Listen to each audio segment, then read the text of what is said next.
Bei meinem Motorrad, Was denn? da ist der Sprit aus. Ach, der Sprit It's out of gas. Sollen wir tanken? Shall we go and fill it up? Do we need a gas can, or can we do it like that? Wir brauchen Kanister. Ja, einen Kanister. We need a gas can. Here we have the oil and the gas. We can use this can here. Kanister nehmen. Schau. Wo muss das rein? Where do we fill it up? Da. Here? Alles klar? Jetzt kannst du wieder fahren. Okay, good to go. Jawohl.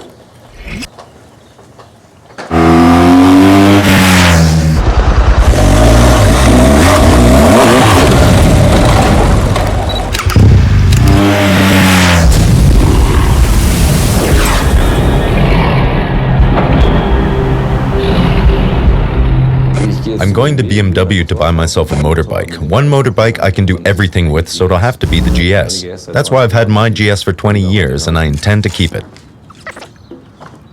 Okay, we'll put yours to the left.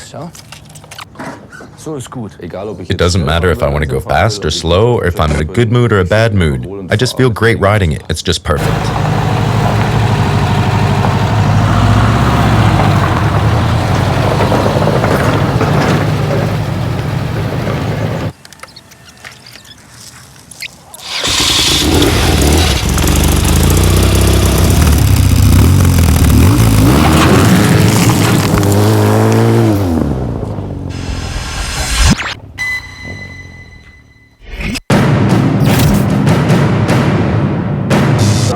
Start the engine, please.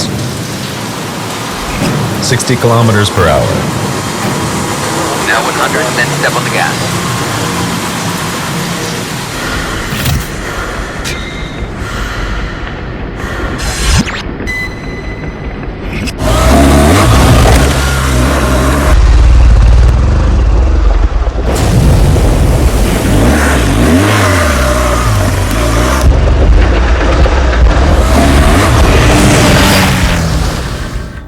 I was able to actually experience this absolute highlight when I was allowed to ride myself for the first time.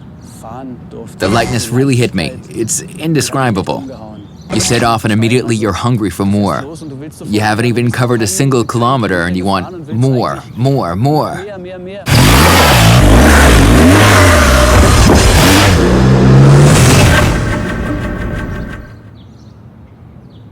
In BMW's CAD, there are those golf bags, so that every convertible has enough space for golf bags. Not so many golfers ride a sidecar bike, but a crate of beer fits in here perfectly. Die passt hier perfekt rein. My personal bike is this 800 GS. It's still the old two-valve model. As we say, an old flame never dies. This holder was actually built for use in the winter, but if you feel like it in the summer,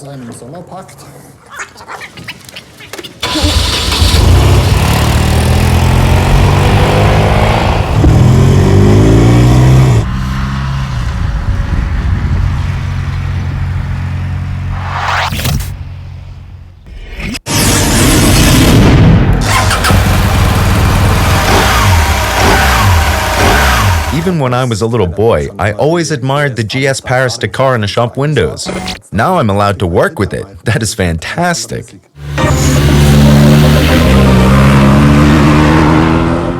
Previously, we had the possibility of switching off the ABS and the anti-slip regulation, and to adjust the spring basis as well as the shock absorption. But there were always 4 actions involved in that. You constantly had to configure when switching from road to off-road. Now there is this so-called mode button used to switch from enduro to road, for example. And then all these parameters are reset in one go.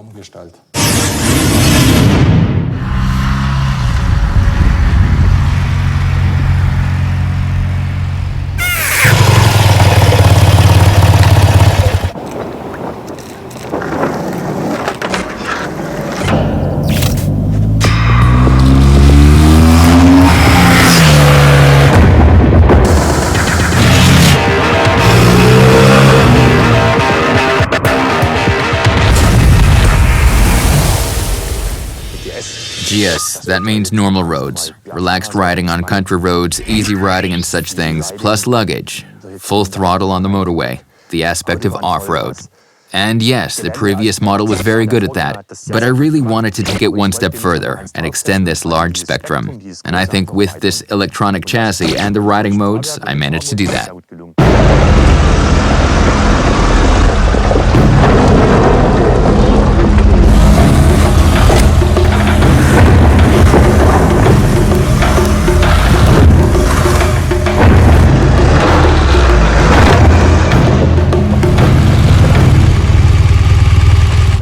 For one thing, I'm able to now explore a route here. I take a ride and want to use a soft mode, want to absorb the pebbles, and then I see a passage and say to myself, maybe I can jump this water ditch. Then I reset with the touch of a button and can do a neat jump without having to worry about spinning.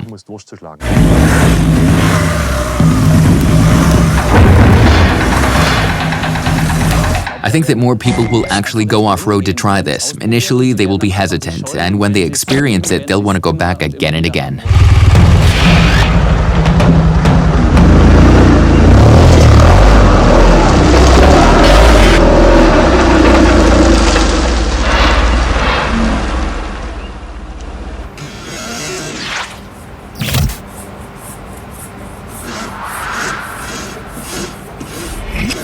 This is relatively wide. At the end of the day, we shouldn't be too wide so that the thing falls out of the vehicle, so to speak.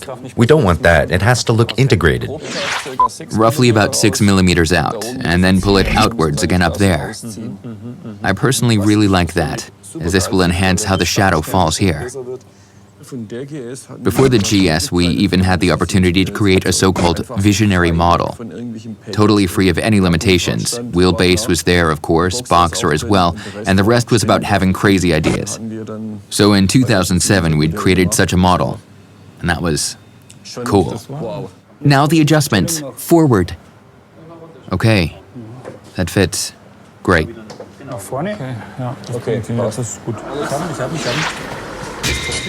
Look, here comes the designer again. Now forward, quite far forward. Now the little gearbox, nicely lubricated.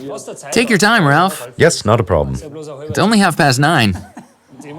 All the way to the front, guys, yes.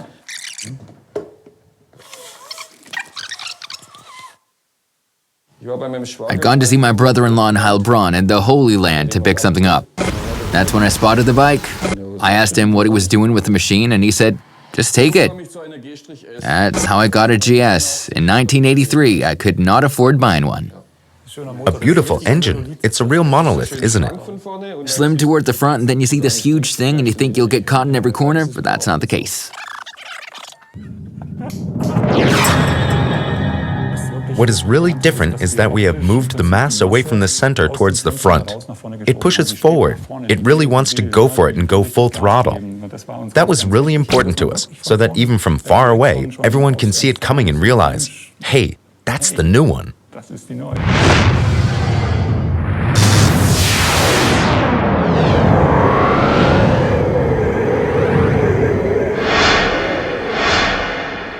It was in very bad shape and looked awful, covered in rust. First, we had to overhaul the carburetor just to a minimum level. And then I rode this thing that almost fell apart all the way to Venice, without any problems. I so fell in love with that machine. Absolutely great. I think it's a classic. So, you want a beer? When it came to the headlights, we had the opportunity to realize full LED headlights with integrated daytime lights that go around this U-shaped element containing the lens package. For the high beam and the low beam, there is another X element. The LEDs sit on and it spreads out like that. Looks really cool.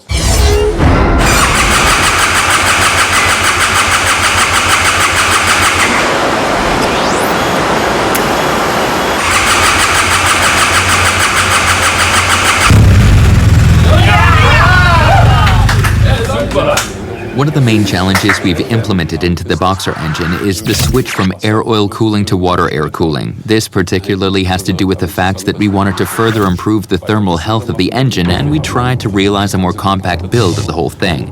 The engine is even more emotional, more enthusiastic, and everything has a certain lightness to it, which represents an enhancement in comparison to the current version.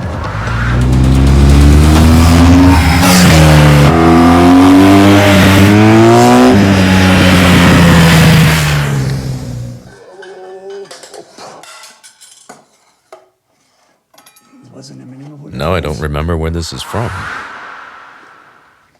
No, that was Kutzting. That's the wrong one. That could be it. Ah, there it is. So that was 1979 with BMW in Weitra at the European Championship race. I came second. It was a lot of work, and absolutely exhausting, but also really good fun. But I had the advantage of doing the technology as well.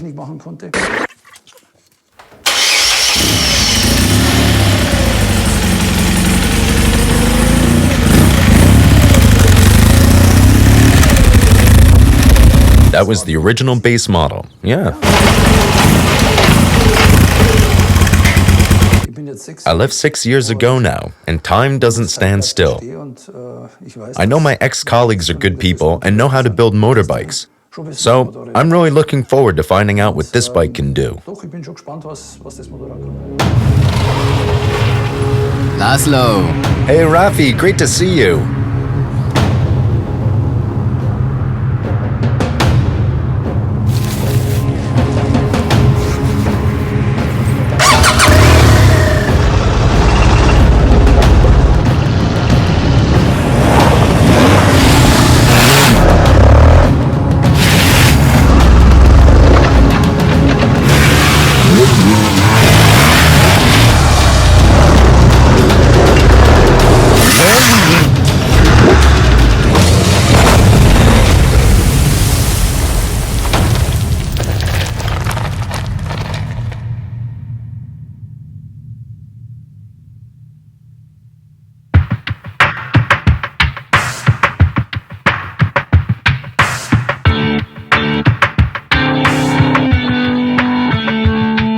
To make a great vehicle even better, you need a good team.